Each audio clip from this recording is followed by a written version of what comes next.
My name is Paige Whitaker, and I'm 34 years old. The morning of Grandpa Roy's will reading, I wore the only black dress I owned, the same one I'd worn to his funeral 3 days earlier. I hadn't slept. Not because of grief, though I was grieving. Because of dread. I knew my family. I knew how these things went when our family was in the same room together. The lawyer's office was on the 14th floor of a glass building downtown.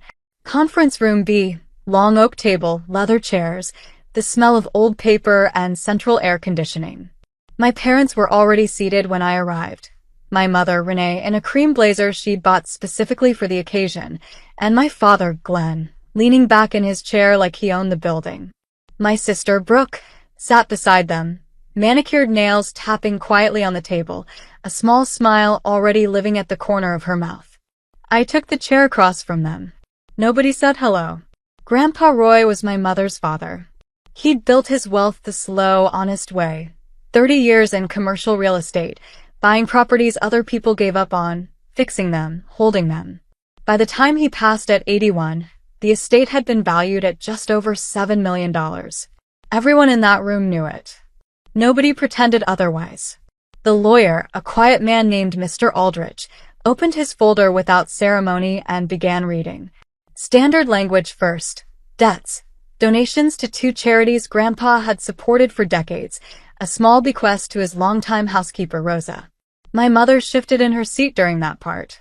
She'd never liked Rosa. Then came the main distribution. To Brooke, $6.9 million. The full remainder of the liquid estate, the investment accounts, the downtown rental property. My mother's hand found my father's arm. Brooke exhaled slowly, like she'd been holding her breath for years and finally got permission to let it go. My father smiled. Not at me, not at anyone in particular.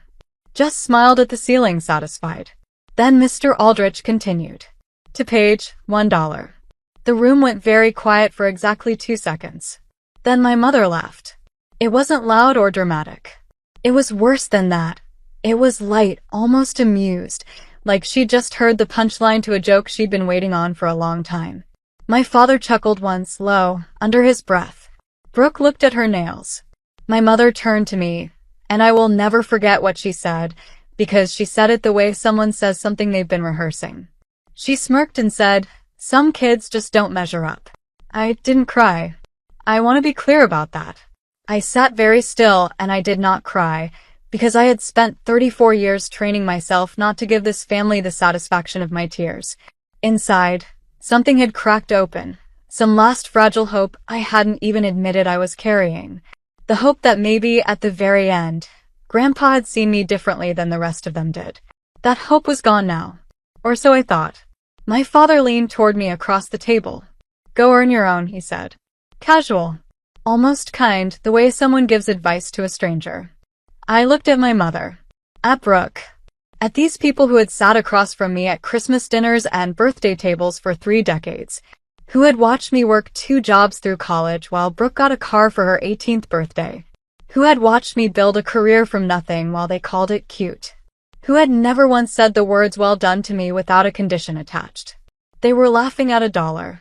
At me. At the idea that I had expected anything different. Mr. Aldrich cleared his throat. Before we conclude, he said, there is one additional item. He reached into his folder and withdrew a sealed envelope, cream-colored, with my name written on the front in Grandpa Roy's handwriting. Shaky now from the last months, but unmistakably his. Mr. Roy Whitaker left specific instructions, Mr. Aldrich said, that this letter be read aloud in the presence of all beneficiaries. It was his explicit wish that everyone in this room hear its contents together. My mother's smile flickered. Just slightly. Just for a moment. Brooke looked up from her nails. Mr. Aldrich opened the envelope. And the room, which had been so full of quiet satisfaction just seconds before, began to change. I could feel it the way you feel a temperature drop before a storm. My mother sat up straighter. My father uncrossed his legs. Something had shifted, and none of them knew yet what it was. But I was about to find out. Mr. Aldrich unfolded the letter slowly, smoothing it against the table with both hands. The room was completely silent now. Even the air conditioning seemed to hold its breath. My mother had stopped smiling. That alone told me something was coming, because Renee Whitaker did not stop smiling unless she was afraid. He began to read. To my family gathered in this room. I have spent the last year of my life watching carefully, listening more than I spoke. And what I saw broke my heart in ways I don't have the words to properly explain. So I will use the words I do have, and I will be direct, because I am 81 years old and I have earned the right to be direct. My father shifted in his chair. Paige, my granddaughter, you received $1 from this estate, and I imagine the people in that room found that funny. I need you to understand something before another second passes. That dollar was not an insult. That dollar was a message. And this letter is the explanation. My mother's face had gone very still. Mr. Aldrich continued reading, and Grandpa Roy's voice seemed to fill the room through every word. Steady, deliberate, the same voice that used to read to me from the back porch when I was 7 years old. 3 years ago, I quietly transferred the Hargrove Street property portfolio into a separate trust. 7 buildings. Current market value, $4.2 million. That trust has one beneficiary, Paige. It has been managed in her name since 2021, generating rental income that has been accumulating in a private account she does not yet know exists. That account currently holds $316,000. The deed transfers are already complete. The lawyers have the paperwork. As of today, Paige, you own all of it. I stopped breathing. I heard my mother make a sound I had never heard from her before. Not a word. Not a laugh. Something involuntary. Something that came from a place beneath composure. Mr. Aldrich did not pause. He kept reading. I did not tell Paige because I needed to know she would survive without it. I needed to know she was the person I believed her to be. She is. I watched her build her life with no help from her parents, no inheritance, no safety net. I watched her show up to my hospital room every single week while her sister sent flowers and her parents sent cards. I watched her hold my hand and not ask me for a single thing. That is the person who deserves to inherit what I built, not because of blood, but because she understands what it cost. Brooke pushed back from the table. This isn't legal, she said. Her voice had gone sharp and thin. He was 81. He wasn't, his mind wasn't. Mr. Aldrich looked up from the letter. Mr. Whitaker underwent a full competency evaluation in March of last year at his own request, specifically in anticipation of this moment.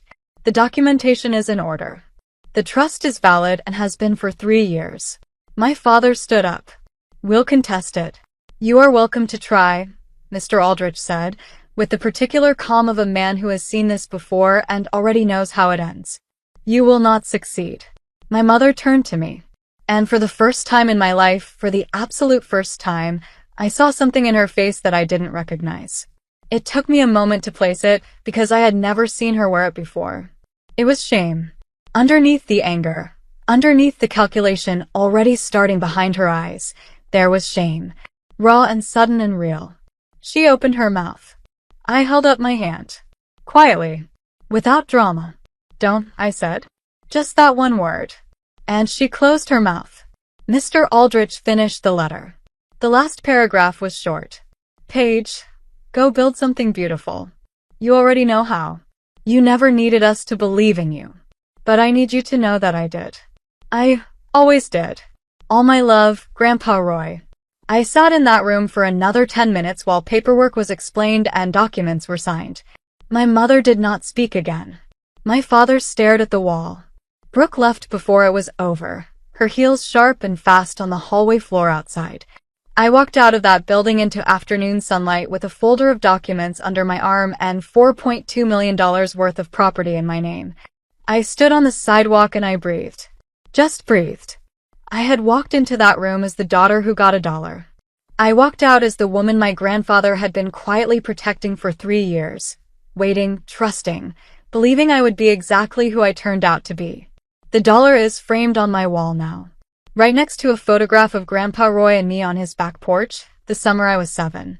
He's reading to me. I'm leaning against his shoulder with my eyes closed, just listening.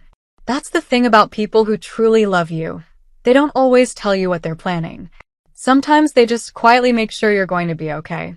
And then they trust you to figure out the rest. If this story moved you, Hit that subscribe button right now. New stories drop every week, and the next one might just be the one that stays with you forever.